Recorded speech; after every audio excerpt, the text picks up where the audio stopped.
Grab your safety glasses, rookie. We're skipping the pleasantries today because we've got a ton of ground to cover in this explainer. We're jumping straight out onto the hangar floor to tackle your Module 7 B1 test prep. I'm going to walk you through exactly what you need to know, focusing on the core questions that literally separate the professionals from the amateurs. So pay attention, because out here, understanding this material isn't just about passing a test. It's about keeping aircraft in the sky safely. Let's get to work. All right, Station 1, the standard, quality and workmanship. Let's get right into it. Follow me over to the first workstation. Look, before you even think about touching a wrench, we've got to get your head straight on what it actually means to be an aircraft mechanic. It's not just about turning bolts, you know? It's a whole mindset. I'm going to throw question 66 right at you. You'll definitely see this pop up. When we talk about a standard of workmanship in aviation maintenance, what exactly does that mean on my floor? What's the actual definition we live by? It's an agreed way of performing a task. That's the absolutely crucial part. We don't invent our own rules, we don't just improvise, and we certainly don't cut corners because we think we found some faster workaround. We follow the established, agreed-upon standard laid out in the manuals so that every single time a job is done, it's done identically. That, right there, is how planes stay in the air. Which brings us right to question 167. If the manual lays out that standard, what actually determines the final quality of the part you just fixed or the component you just installed? Is it really just following the book blindly? Well, the book doesn't turn the wrench, right? Quality depends entirely on your skill as a craftsman and the equipment you have available to complete the task. You can have the best manual in the entire world, but if your hands don't have the skill or your tools are garbage, the finished article is going to be unsafe. It takes both the standard procedure and your professional execution. Moving on, Station 2, the workbench. We're talking precision and tolerances. Okay, put that manual down for a sec and follow me to the tool crib. We need to talk about exact measurements, getting things right down to the absolute fraction of a millimeter, and the tools we use to do it. Let's dive into question 50. This one trips up a lot of apprentices. It asks about bilateral tolerance. When we're checking a part's fit, how do we express bilateral tolerance?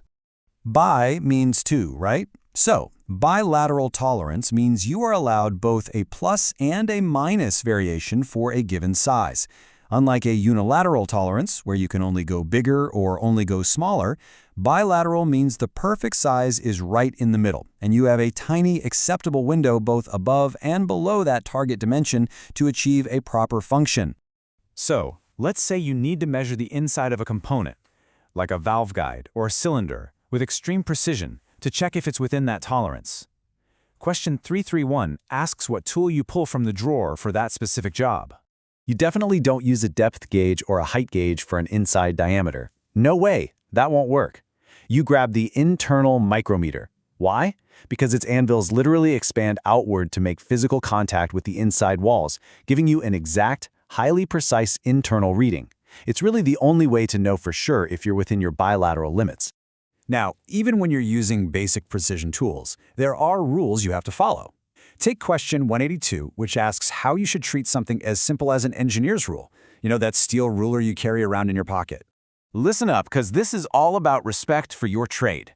Precision tools are not pry bars, they're not scrapers, and they sure aren't hammers.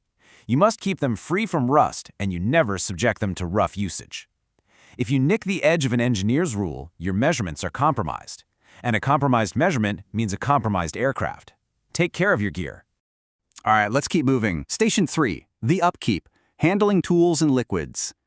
Let's step away from the workbench and head over to the chemical storage locker. Keeping planes safe isn't just about hard metal and torque specs. It's also heavily about the chemicals and liquids we apply to them. Question 309 tests your knowledge on what we call fixed-life liquids. This is absolutely critical, because using bad chemicals can unknowingly destroy the integrity of an aircraft structure over time. So, what does fixed life actually mean for us on the floor? It means zero tolerance. A fixed life means materials absolutely must be checked before use because they are fundamentally unsafe if used beyond their expiry date. Guys, these aren't just suggestions. The chemical composition of sealants, adhesives, and lubricants physically breaks down. If you use an expired sealant, hey, it might look totally fine today, but it's going to fail under pressurization at 30,000 feet. Always check the date. Next up, Station 4, the trust. We're talking calibration.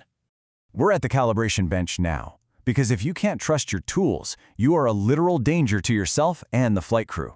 Let's talk about trust and verification. Question 200 asks a pretty fundamental question. Why do we even bother calibrating test equipment in the first place? Why not just trust that the factory said it right and it'll magically stay that way forever? Well, we calibrate for one massive reason: to establish absolute confidence in the accuracy of our test equipment when it's used for maintenance. To put that into perspective, if your torque wrench is lying to you, even by just a few foot-pounds, you might over-tighten a bolt until it's stressed, or under-tighten it so it vibrates loose.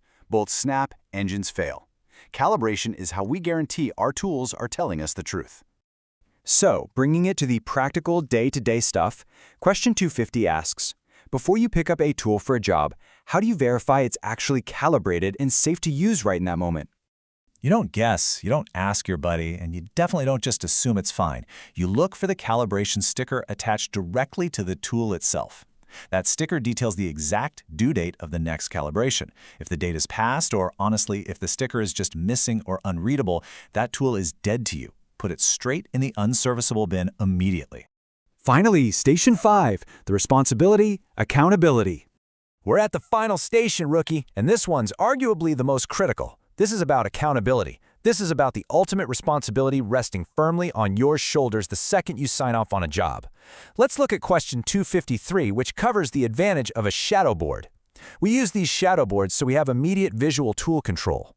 As a technician, you can instantly see which tools are currently being used, or, more importantly, which ones are missing. A quick glance tells you if you've accidentally left a wrench sitting inside an engine cowling. A misplaced tool in an aircraft isn't just a minor inconvenience, it's a major foreign object damage hazard that can bring down a jet. I'm going to combine questions 91 and 242 right here at the end to hit you with the most important lesson you'll take away from this explainer today. Who is responsible for keeping track of all the tools used during a task? And who is responsible if a technician uses an uncalibrated tool? The answer to both is simple: the technician. That means you. You keep track of your tools, you check the calibration, you verify the standard. If a plane goes down because of a maintenance error, the investigation doesn't stop at the company logo. It looks directly at whose signature is on the line. Out here, accountability is absolute. So, taking in everything we've covered today, from standard procedures and pinpoint precision to chemical life and mandatory calibration, are you truly ready to take on that level of responsibility? Keep studying, and I'll see you on the floor.